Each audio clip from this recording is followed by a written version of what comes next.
तो बार बार कह रहे हैं जब मोहन बैठ के हैं तो फिर तो बंसुरी बजनी है और सब कुछ अच्छा होना है। लेकिन मैं मुख्यमंत्री से एक बात जरूर कहूँगा, जब मैं यहाँ से निकल रहा हूँ तो मैं एक अच्छी चीज़ नहीं देख रहा हूँ। गऊओं की दशा, पूरे हाईवे पे हजारों की तादाद में गऊ बैठी हुई हैं। मैं मुख्यमंत्री साहब से, मोहन है भैया, आप कृष्ण के हैं, आपको ये सोचना चाहिए, आपका नाम कृष्ण पे है, मोहन पे है। गौ रक्षा के लिए आपको बहुत अच्छे बारे में सोचना चाहिए और इस पर कठोर निर्णय लेना चाहिए। आज गौ सड़कों पर है, पूरे हाईवे पर है, एक्सीडेंट भी होते हैं और गौ तस्करी भी होती है। इसके लिए सरकार को बहुत बड़ा एक्शन लेना चाहिए और ये सोचना चाहिए, है ना। गौ है, राष्ट्र बचेगा। गऊ से बहुत सारे काम होते हैं। हमारे उत्तर प्रदेश में योगी जी ने बहुत बड़ा काम किया है, अब गऊएं नहीं है। तो अभी हमने रास्ते में देखा, सरकार बहुत अच्छा कार्य कर रही है।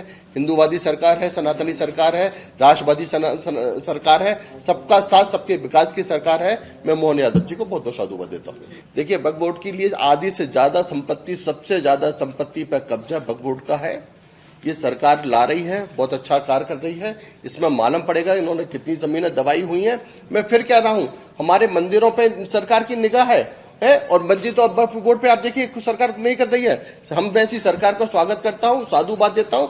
सरकार का बहुत अच्छा पहल है, सरकार बहुत अच्छा कदम उठा रही है। और फिर बार बार कह रहा हूं, वक्फ बोर्ड में और मदरसों में ये जानकारी होनी चाहिए कि भारत के खिलाफ क्या सिखाया जाता है, ये सारे लोग जानते हैं। क्या बताया जाता है, ये सारे लोग जानते हैं। सरकार का कदम है, मैं साधुवाद देता हूँ, बहुत अच्छा कदम। थे ही नहीं, मस्जिद तो भारत में कहीं नहीं थी। मस्जिद तो बनाई गई है और थोपी गई है। मैं फिर कह रहा हूँ, मस्जिद पूरे भारत में कहीं नहीं थी और न मस्जिद है, सब जगह मंदिर है। इसके लिए अगर शासन हमारा फिर से अगर हमारी छानबीन करे और इसके पूरे कागज देखे जाए, डॉक्यूमेंट देखे जाए, तो मालूम पड़ जाएगा मस्जिद कहीं नहीं है, सब जगह मंदिर मिलेंगे। आप देखिए, अभी आपने देख लिया कि मेरे कुछ हिंदू भाइयों ने हमारे साथ में जो किया है। अभी ये अगर हमारी सरकार अभी मोदी जी की बनी है, हमें इसमें पूर्ण आशा है नियंत्रण कानून भी लागू होगा। मैं फिर हिंदू भाइयों से कह रहा हूं, अगर वो 4 करते हैं तो आप भी 4 करें। ये मैं मीडिया के माध्यम से कह रहा हूं। अभी समान कानून होना चाहिए। भारत एक कानून होना चाहिए, समान कानून होना चाहिए। अगर वो भी एक पैदा करें तो हम भी एक पैदा करें, वो 2 पैदा करें तो हम भी 2 पैदा करें। सरकार इसके लिए तुरंत एक्शन लेना चाहिए और नियंत्रण कानून आना चाहिए। अगर जनसंख्या कानून नहीं आएगा तो भारत की स्थिति बहुत दयनीय हो जाएगी। आज भी आप लोग देख रहे हैं, आप देख रहे हैं ना कि हमारे भारत में लव जिहाद कितना भयंकर हो रहा है। आप देख रहे हैं ना आतंक कितना हो रहा है। कभी आपने किसी हिंदुओं को कहीं किसी पूरे विश्व में कहीं देखा है आतंक करते हुए?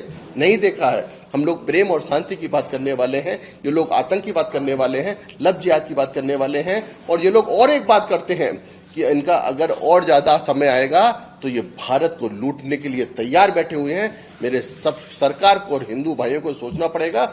अगर आप नहीं जागे तो समझ लीजिएगा हम अपने पीछे आने वाली पीढ़ी को कुछ नहीं दे पाएंगे।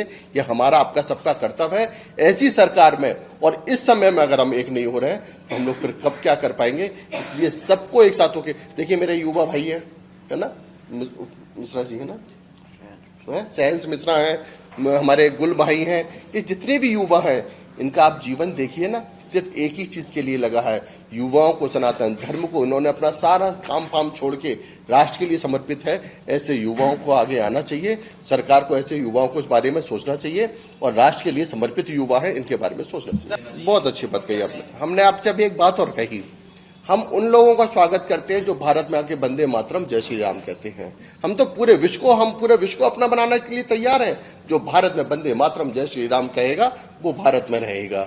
शेख हसीना अगर आ रही है तो भारत के खिलाफ की बात नहीं कर रही है, भारत में जय श्री राम भारत की बात कर रही है। अगर वो भारत के खिलाफ बात करती है और भारत में जय श्री राम की बात नहीं करती है, सनातन धर्म की बात नहीं करती है, भारत में आतंकवाद फैलाती है, तो हम उसका भी विरोध करेंगे। हम उसका पूरे विश्व में उन लोगों का समर्थन करते हैं जो भारत की तरक्की की बात करता है, भारत के सनातन धर्म की बात करता है, भारत में हिंदुस्तान की बात करके जय श्री राम के नारे लगाता है, वंदे मातरम की बात करता है, भारत माता की जय बोलता है। हम उसका स्वागत करते हैं। हम बार बार एक आवाज उठा रहे हैं कि पूरे विश्व के हिंदुओं को एक हो जाना चाहिए, है ना। और ये समय भी है। हम लोग जातिवादी में बट गए हैं और राजनीति में बट गए हैं। उसका ये परिणाम है कि हिंदू पहले कितना फैला था, अब कितना सिमट गया है। पूरा विश्व देख रहा है कि हमारे बांग्लादेश में जो हो रहा है, पूरा विश्व देख रहा है और सब शांत बैठा हुआ है। मैं सरकार से ये प्रार्थना करता हूं और अपील करता हूं कि पूरे विश्व के हिंदुओं की सुरक्षा सरकार का कर्तव्य सरकार को किया जाए और भारत के सारे हिंदू अपनी ताकत को ये दिखाएं कि हम पूरे विश्व के हिंदुओं के साथ में हैं। अब ये देखिए, पूरा हमारे भारत का हिंदू जिस भी देश में जाता है वहाँ तरक्की करता है, उस देश में तरक्की करता है, उसमें सच्चा कार्य करता है।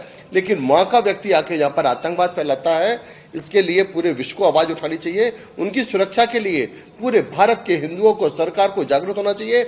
मुझे पूरी आशा है कि ये सरकार बहुत जल्दी वहाँ की हिंदुओं की सुरक्षा के लिए कोई कार्य करेगा।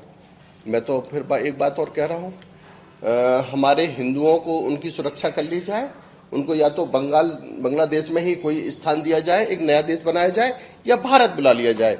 और जितने भी यहाँ पर बांग्लादेशी हैं उन सबको बांग्लादेश भेज दिया जाए। भारत में वो ही रहेगा जो वंदे मातरम कहेगा, जय श्री राम कहेगा, राम कहेगा, भारत माता की जय कहेगा, उसी के साथ में भारत में रह सकते हैं। अन्यथा भारत में किसी और के रहने के लिए आवश्यकता नहीं है। मैं फिर कह रहा हूं, राजनीतिक विपक्ष कितना शांत बैठा हुआ है, विपक्ष क्यों नहीं आवाज उठा रहा है? क्या विपक्ष यही चाहता है कि हमारे हिंदुओं के साथ ये हो?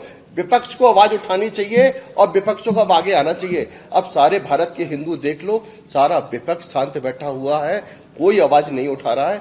हम हिंदुओं को एक होना चाहिए। मैं फिर कह रहा हूं, हम लोग जातिवादी में ना बटे, उसमें किसी में ना बटे, सारे हिंदुओं को एक होना है। और युवाओं को, सबको ये समय भी है, अगर अब नहीं हुए तो फिर कब?